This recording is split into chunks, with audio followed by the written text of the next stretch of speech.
అనగనగా ఒక ఊళ్ళో ఒక సోమరిపోతూ ఉండేవాడు. వాడీటు గడ్డిపోచి తీసి అటువేసేవాడు కాదు. పోని తిండి తినడు అందామా? ముగ్గురు మనుషులకు సరిపోయేది తేలిగ్గా తినేసేవాడు. అది వాడి దగ్గరకు తీసుకువచ్చి అందించాలి. ఇక ఆ ఊళ్ళో మిగతా వాళ్లకి రాత్రింబగళ్ళు చెమట ఊడ్చి పనిచేసేసినా కడుపు నిండకుండా ఉండేది. వాళ్ళు ఎన్నాళ్ళు ఈ సోమరిపోతుతో వేగుతారు? అందుకే ఊళ్ళొంచి తన్ని తరిమేశారు. ఇలా ఉంటే ఆ పక్క గ్రామంలోనే ఇంకో కష్టజీవి ఉండేవాడు. వాడు ఒళ్ళు దాచుకోకుండా రోజల్లా శ్రమపడేవాడు. అయినా వాడికి తిండికి అస్తహస్తంగా చాలేది. ఇక ఆ గ్రామంలో మిగతా వాళ్లంతా సోమరిపోతుడు. ఒళ్ళు వంచి పనిచేసేవాళ్లు కారు. దొంగతనాలు అవి చేసి ముప్పొద్దులా తినేవాళ్లు. అలాంటివాళ్లు కష్టం చేసేవాళ్లను చూసి ఎలా సహిస్తారు? వాడిని అందరూ కలిసి కాకుల్లాగా పొడిచి ఆ గ్రామం నుంచి వెళ్లగొట్టారు. ఇక సోమరిపోతుకు పూరికే తిండి దొరికే మరో ఊరు కావాలి. దానికోసం కాళ్ళీడ్చుకుంటూ బయల్దేరి కొంత దూరం వెళ్లేసరికి బద్దకం వేసి చెట్టుకింద పండుకుని నిద్రపోయాడు. ఇటు కష్టజీవి ఏ గ్రామంలోనైనా పని దొరుకుతుందా, చేసిన పనికి తగిన ఆదాయం వస్తుందా అని ఆలోచిస్తూ బయల్దేరాడు. అతను దావన వస్తూ చెట్టుకింద పడుకున్న మన సోమరిపోతును చూసి అతని దగ్గరకు వచ్చాడు. అప్పటికి తూర్పు బాగా తెల్లవారింది. సూర్యుడు ఉదయించాడు. మన కష్టజీవి సోమరిపోతును పలకరించాడు. ఇద్దరూ తమ తమ కష్టసుఖాలు చెప్పుకున్నారు. ఇంతలో పడమటి దిక్కున ఏదో దగదగా మెరుస్తూ కనిపించింది. దాన్ని చలువరాతితో కట్టారు. దాని గోపురాలకు బంగారు పూత పూశారు. ఇద్దరూ అటువైపు చూశారు. అది ఒక దివ్యమైన భవనం. బాలసూర్యుని లేత కిరణాలు దానిమీదు పడి బంగారంలాగా తళతళా మెరిసిపోతున్నది. అప్పుడే దక్షిణపు వైపున కోటి చంద్రుల కాంతితో మన బాటసార్లకు ఒక దేవత కనిపించింది. ఆమె ఒంటినిండా నగలతో ఉంది. ఆమె తేజస్సు చూడ్డానికి 1000 కళ్ళు చాలవు.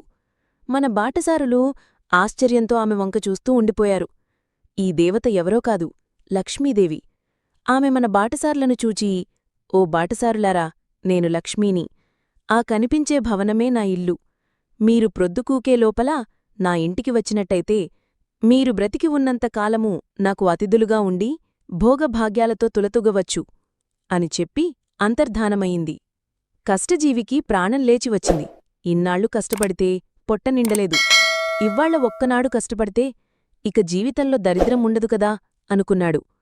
అనుకుని సోమరిపోతుతో, విన్నావా తమ్ముడు, మనం సాయంత్రం లోపల ఎలాగైనా పోయి ఆ ఇంట్లో పడ్డామా ఇక మన కష్టాలు గట్టెకినట్టే.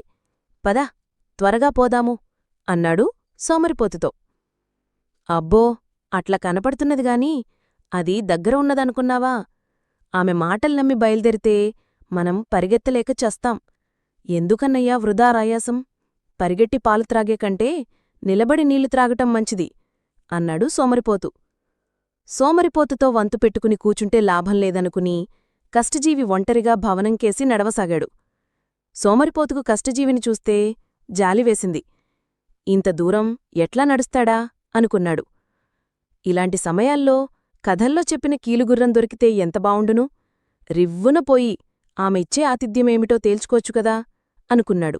ఏమైనా సోమరిపోతూ అక్కడ్నించి కదల్లేదు. 10 గంటలయ్యింది. ఇంతలో వాడికొక బక్కచిక్కిన గాడిద కనిపించింది. దాన్నెక్కిపోతే బావుండుదా అనుకుని ఎక్కి సవారీ ఆరంభించాడు. గాడిద చచ్చేటట్టు పరిగెత్తింది. మధ్యాహ్నానికి సోమరిపోతూ కష్టజీవిని కలుసుకున్నాడు.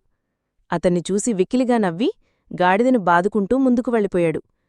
గాడిద కొంత దూరం నొరుగులు కక్కుకుంటూ పరిగెత్తి రోడ్డుమీద పడి ప్రాణాలు విడిచింది. సరే, గాడిద ఎలానో చచ్చింది. కాసేపు విశ్రాంతి తీసుకుందామని గాడిదను తలక్రింద పెట్టుకుని పడుకున్నాడు. ఇంతలో వాడికొక తాబేలు కనిపించింది. సరే, ఊరుకోటమెందుకు, దాన్నెక్కిపోదామని బయలుదేరాడు. పొద్దుకూకబోతుండగా కష్టజీవి వచ్చి సోమరిపోతును కలుసుకున్నాడు. తమ్ముడూ, పొద్దుకూక వచ్చింది. ఇక నువ్వు ఆ తాబేల్ను వదిలి నాతో పరిగెత్తు, లేకపోతే చేరుకోలేము అన్నాడు కష్టజీవి సోమరిపోతుతో.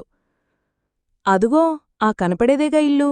ఇక్కడ్నించి పడుకుని దొల్లిగిల్లి వెళ్ళినా చేరుకుంటాము. నువ్వు ముందుపోయి మాత్రం ఏం చేస్తావు అన్నాడు సోమరిపోతు.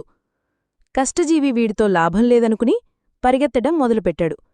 ప్రొద్దుగర్భంలో పడుతూ ఉండగా కష్టజీవి వాకిట్లో అడుగుపట్టాడు.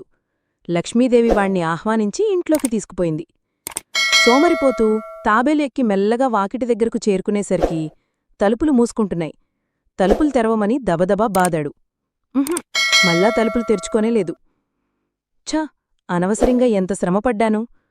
సరే, అయ్యిందేమో అయ్యింది, ఈ రాత్రికి ఇక్కడే పడుకుందాము అని వాకిలి మెట్టుమీద తలపెట్టి పడుకున్నాడు. తెల్లవారినాక చూస్తే సోమరి పడుకున్న చోట ఒక నత్త ఉన్నది. ఆ నత్తే మన సోమరిపోతు, బాటసారి. ఇలా నత్తలా మారిపోయాడు. ఈ కథ మీకు నచ్చిందా? అయితే లైక్ చేసి మీ ఫ్రెండ్స్కి షేర్ చేయండి. అలాగే ఛానల్ని సబ్స్క్రైబ్ చేసుకోండి. మళ్ళీ మరొక మంచి కథతో కలుసుకుందాం. బాయ్.